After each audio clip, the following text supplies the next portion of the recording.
It's time for a little thing we like to call The World's Gone Mad.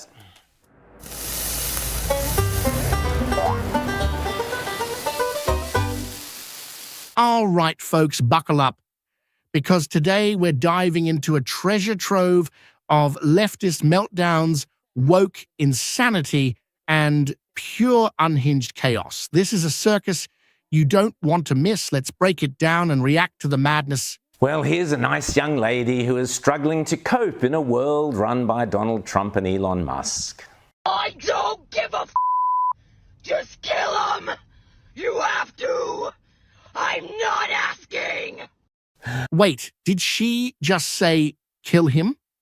Wow, the left loves to preach peace and tolerance, but the second someone like Elon challenges their narrative, it's straight to death threats. And here's a well-known second-hand laptop salesman called Hunter, appearing dazed and confused because Donald and Elon have stripped him of his Secret Service agents.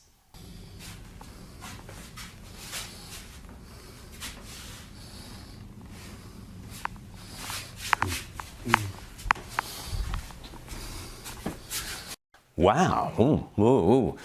Scary. Sounds like someone's mad because they can't hide behind daddy's taxpayer-funded security anymore. Cry me a river, Hunter. The Democrats are all having a meltdown and not only leaving the country, some are even leaving the Democrat Party, including MSNBC host Simone Sanders.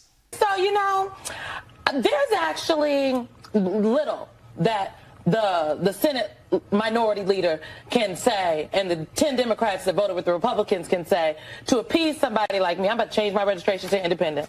Whoa, leaving the party. And it's not just failed pop stars and TV hosts who are fleeing the USA. Trans activists are claiming the country is no longer safe for them. Hi there, quick question for someone who's a little more educated than me. Where should I go? I'm trans and I live in America. I think that's all I need to say for the question to make sense. Well, I'd probably avoid most of the Middle East, but anyway, it seems the young man is not alone. Here's another. I'm leaving the country, and I could use a little help. As you might imagine, being a trans woman, I'm not super excited about the direction this country is headed.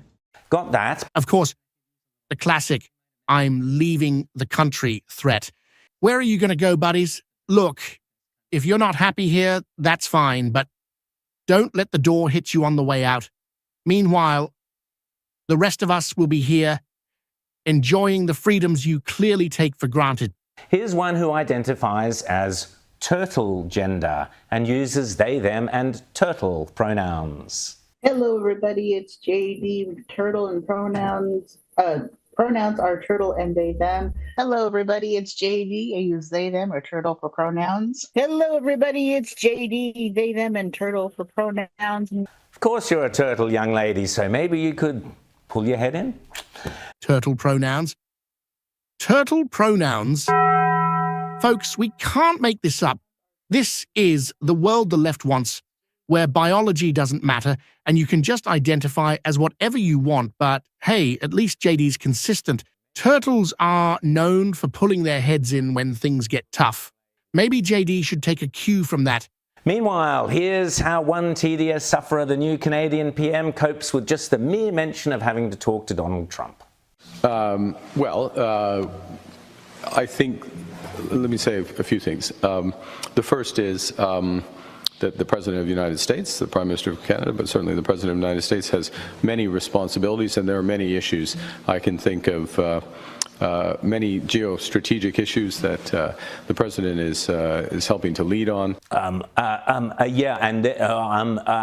there's that famous WEF waffle right there.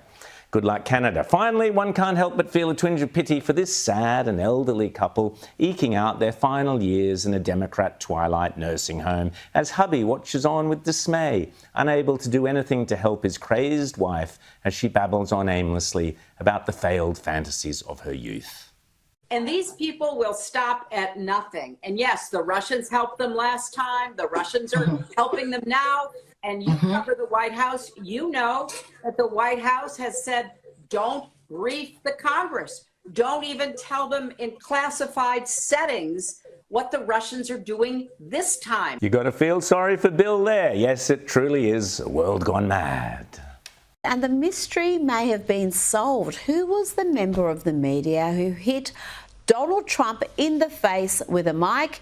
Let's play the incident from the weekend, and Trump's reaction here is priceless. This is how I look at my son when he forgets to put the milk back in the fridge. Mr. President, obviously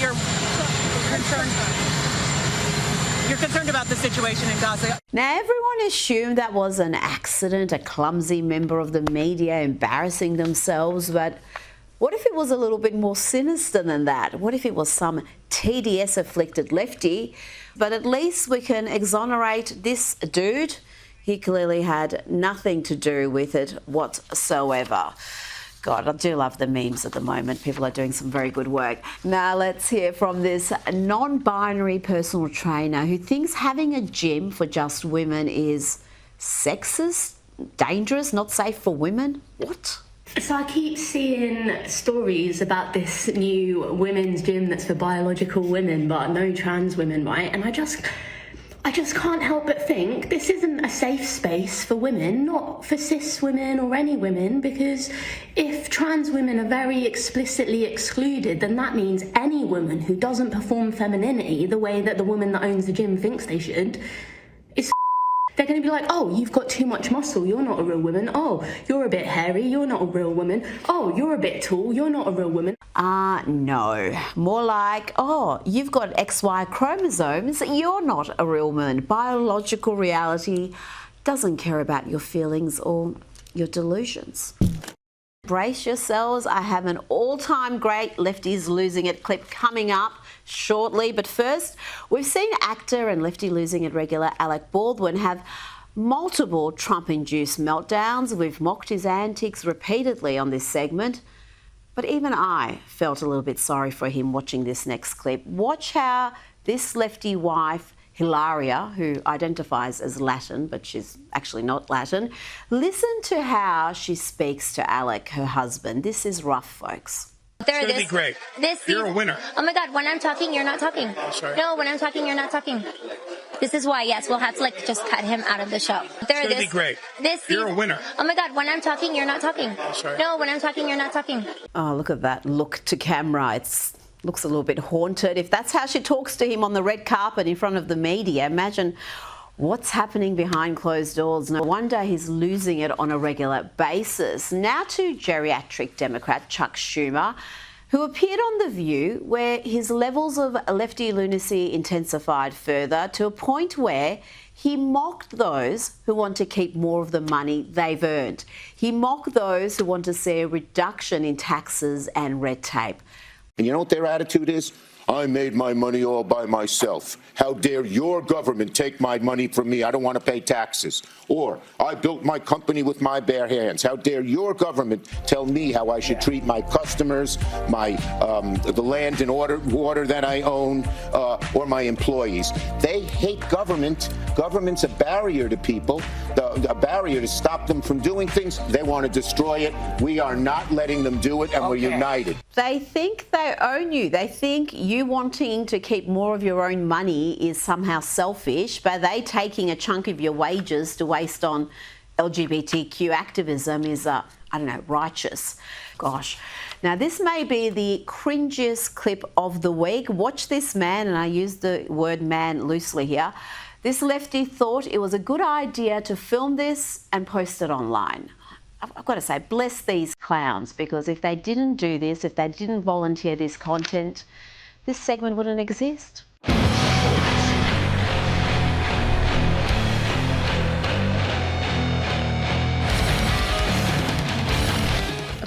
Oh, I just love that. The slow motion, the looks to camera.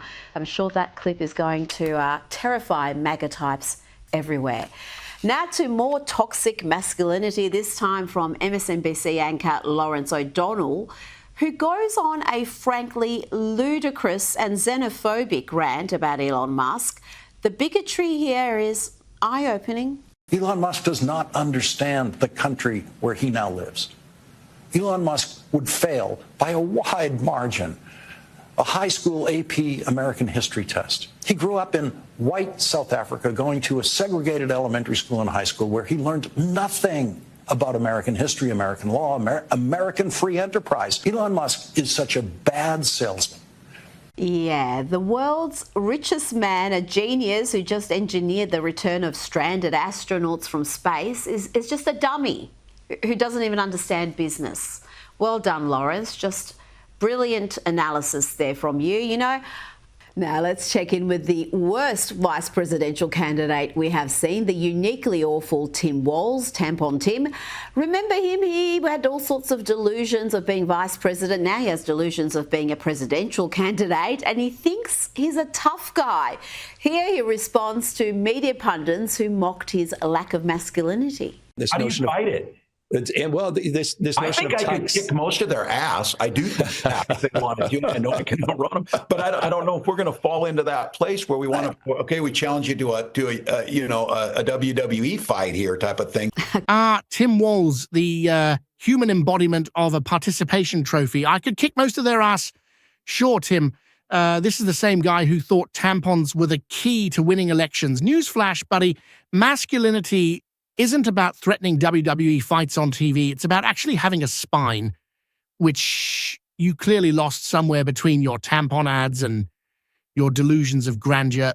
To The View now, and here Whoopi Goldberg scares the already disturbingly dumb audience by suggesting that Donald Trump will deport American citizens. Keep your eyes open, y'all, because if they can just come up and take somebody because they've made a decision that you are supposed to be that person, any one of us could find ourselves being deported to some country. Don't give them any ideas, girl. Don't give them any ideas, girl. You heard Anna Navarro say that. And talking about Anna, look how miserable she is here as fellow CNN panelist states some facts and figures about Trump's popularity. NBC News on Meet the Press, they reported their polling found the highest level of enthusiasm in the country going in the right direction since 2004. 20 years. Yes, stating facts and figures can be triggering for the left.